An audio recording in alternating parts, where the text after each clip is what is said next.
sinal da Santa Cruz, livrai-nos Deus, nosso Senhor, dos nossos inimigos, em nome do Pai, do Filho e do Espírito Santo. Amém. Inspirai ao Senhor nossas ações e ajudai-nos a realizá-las, para que em vós comece e para vós termine tudo aquilo que fizermos por Cristo Senhor nosso. Ó Rei Celestial, Consolador, Espírito de verdade, que estais presente em tudo e enches tudo, tesouro de bens e doador da vida, vem e habita em nós, purifica-nos de toda mancha e salva nossas almas, tu que és bom. Santo Deus, Santo forte, Santo imortal, tem piedade de nós. Santo Deus, Santo forte, Santo imortal, tem piedade de nós. Santo Deus, Santo forte, Santo imortal, tem piedade de nós. Glória ao Pai, ao Filho e ao Espírito Santo, agora e sempre, pelos séculos dos séculos. Amém. Pelo sinal da Santa Cruz, livrai-nos Deus, nosso Senhor, dos nossos inimigos, em nome do Pai, do Filho e do Espírito Santo. Amém. Pois bem, pessoal, vamos começar a nossa reflexão. E no dia de hoje, daremos prosseguimento às lives sobre o Credo Apostólico. E hoje ficaremos com o artigo do Credo que diz assim: Jesus Cristo subiu ao céu e está sentado à direita de Deus Pai Todo-Poderoso. Vamos meditar brevemente sobre o significado dessas palavras e procuraremos aplicá-las da melhor maneira possível ao nosso cotidiano e à nossa piedade, tudo bem? E para começarmos, vamos fazer uma breve leitura, brevíssima na verdade, do Evangelho de São Marcos, capítulo 16, versículo 19. Evangelho segundo São Marcos, capítulo 16, versículo 19, e assim diz a palavra do Senhor. Ora, o Senhor Jesus, depois de lhes ter falado, foi arrebatado ao céu e sentou-se à direita de Deus. Assim termina o versículo 19 e, de fato, são palavras brevíssimas, mas que trazem consigo uma profundidade muito grande, e é sobre isso que queremos refletir agora.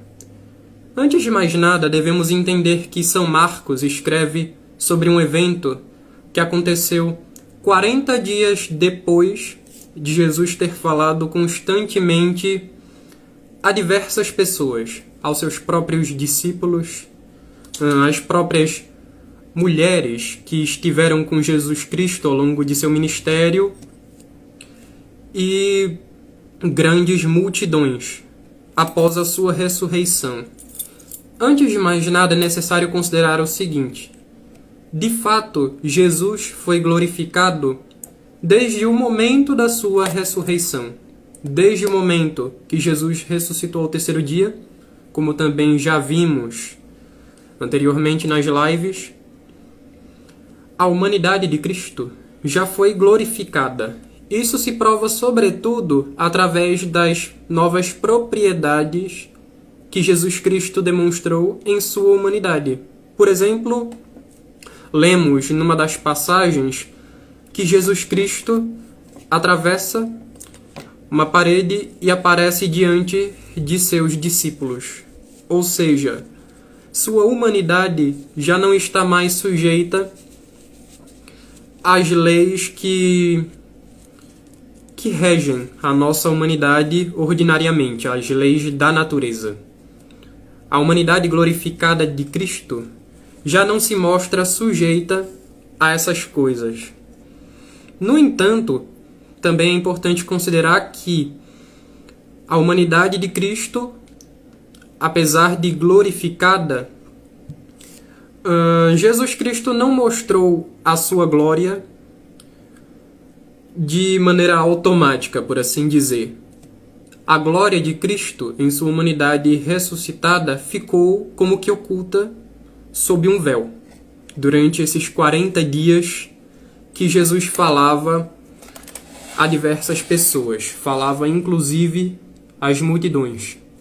Até que chega o final desses dias, o momento se cumpre e de fato Cristo é elevado aos céus e E o Evangelho termina dizendo, o Evangelho de São Marcos: foi arrebatado ao céu e sentou-se à direita de Deus. Sentar-se à direita de Deus, como traz a explicação do próprio catecismo, diz respeito a assumir novamente, na sua humanidade, diga-se de passagem, toda a glória que Cristo tinha, segundo a sua natureza divina, como o Filho único de Deus e como o próprio Deus. O prólogo do Evangelho de João, nunca me canso de recitá-lo, diz assim: no princípio era o Verbo, e o Verbo estava com Deus, e o Verbo era Deus. Jesus Cristo, desde toda a eternidade, na sua natureza divina, ele não apenas é o Filho unigênito e eterno de Deus, mas ele é o próprio Deus. Segundo a sua divindade, ele tinha toda a glória que o Pai possui. Mas a ascensão inaugura uma nova fase, por assim dizer. Jesus não é glorificado apenas em sua natureza divina, mas na sua própria humanidade. Humanidade essa que nosso Senhor assumiu da Santíssima Virgem e que utilizou para levar a cabo a obra da salvação. Isso nos traz muita esperança, porque, veja, Deus não rejeitou a matéria, não rejeitou a sua própria criação. Pelo contrário, resolveu assumi-la e fazer dela instrumento para a sua própria obra. Jesus Cristo, desde o seu nascimento, melhor dizendo, desde a sua concepção, ele agiu verdadeiramente através de nossa humanidade. Humanidade essa que ele assumiu. Jesus sofreu em sua humanidade. Ele foi de fato flagelado verdadeiramente em sua carne. Ele sofreu a morte corporal. Ele levou a cabo toda a obra da salvação utilizando a humanidade. E também na sua glória, Jesus Cristo adentrou com a humanidade que ele assumira de nós. E Jesus Cristo, enquanto cabeça da Igreja, ele entra na glória e nos deixa a esperança, nos deixa como que um sinal da nossa própria ressurreição e ascensão, por que não dizer? De fato, nós lemos no capítulo 6 da Carta de São Paulo aos Romanos que, através do sacramento do batismo, nós fomos sepultados com Cristo e também glorificados, e também ressuscitados nele. Desde o momento que nós fomos batizados, nós assumimos essa nova natureza. Nós fomos lavados do pecado original e dos pecados atuais que, porventura, tenhamos cometido, e fomos revestidos da nova natureza, a natureza da graça.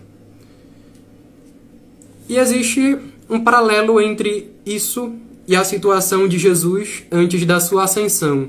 Agora há pouco nós vimos que toda a glória que Jesus Cristo recebeu desde a sua ressurreição ficou como que oculta sob um véu. Apenas no momento da ascensão de fato é que toda essa glória foi revelada, quando ele se assentou à direita de Deus. Também nós já trazemos conosco, de fato, essa nova natureza, segundo Cristo. Essa natureza, segundo a graça, essa vida divina. Mas todo esse tesouro que Deus depositou em nós está, de certo modo, oculto. Está velado em nossa humanidade, em nossas ocupações ordinárias, em nossos afazeres, em nossas dificuldades e em nossas dores cotidianas, por assim dizer.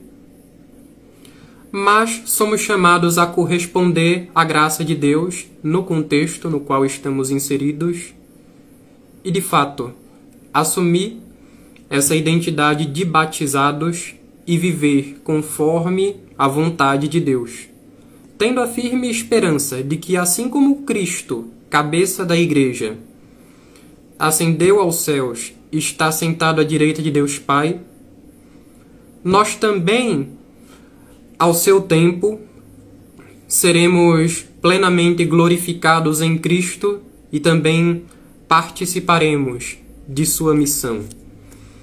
A entrada de Cristo na glória também inaugura algo muito importante para a igreja, agora no presente, a igreja militante, porque diz a carta aos Hebreus que agora, glorificado com Deus, Cristo vive como perpétuo intercessor diante do Pai por nós, a igreja.